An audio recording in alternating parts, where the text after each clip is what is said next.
shirt into a tank top. So you can see I've done mine here, and I've cut it into like a Racerback tank. And so I'm going to do the same. This is my friend's shirt. She asked me to do hers. She liked mine. So to get started, we are gonna lay out our shirt.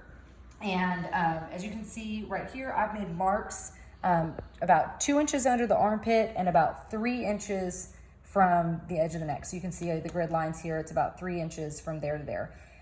What I would suggest is to cut it this way. And if you want to cut more and make the armpit hole a little deeper, you can always cut more off. But I would just, adjust it for your frame, your body size. So I'm gonna do this first, and if we wanna cut more later, we can. On this shirt, what we're gonna do is we are going to cut both the front and the back at the same time, and then I'm gonna flip it over and I'm gonna cut the back into a racer. So here's what we're gonna do. We're gonna go from that mark, and we're just gonna kind of arch it in. I just eyeball things because I like to live on the edge like that. So, cut in and find that mark and cut to that mark. And then you can either eyeball the other side, but what I like to do is I like to take the side that I cut, and I like to bring it over, and I like to use that as a little guide. Line it up with the marks that I made on this side. I did the same measurements on the other side, and line up that so that I can have the same kind of arch. There we go. I don't normally do this standing at my kitchen island. I normally sit on the floor and do it, but for demonstration purposes, the kitchen island seemed like a better idea. That's right. Thank you for my helper for holding the shirt for me. I don't make you wiggle. Okay, and then we'll just cut that side as well, so you can see they're both, pretty even there. So now what we're gonna do is we're gonna flip it on the back, and I, again, am gonna eyeball this. I'm just gonna do that so I can bring it a little closer to me.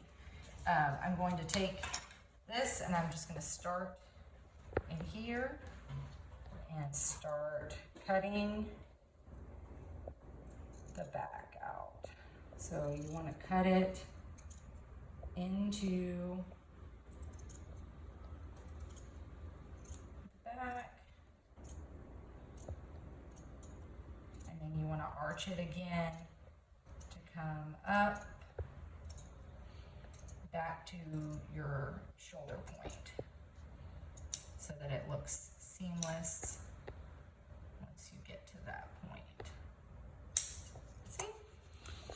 So then I'm going to take the other side and do the exact same thing on the other side. I like being your helper, Mommy. Thank you, baby. Okay. So we're going to flip it, and we're going to do the exact same thing over here. And use that as a guide so that we have the same arch so that it matches and doesn't look all wonky. Hold on. First layer. Okay, yes, thank you. Hold your finger there for me. All right, perfect.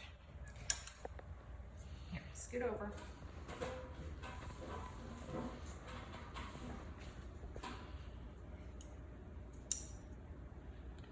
And when I made those marks on there, I just used like a Crayola washable marker. That way, if you don't cut the marks off, it doesn't really matter because they'll just wash right off.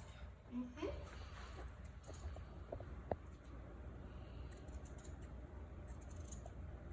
All right, keep going. Matching that same arch that I used on the other side so that it looks nice and even from the back.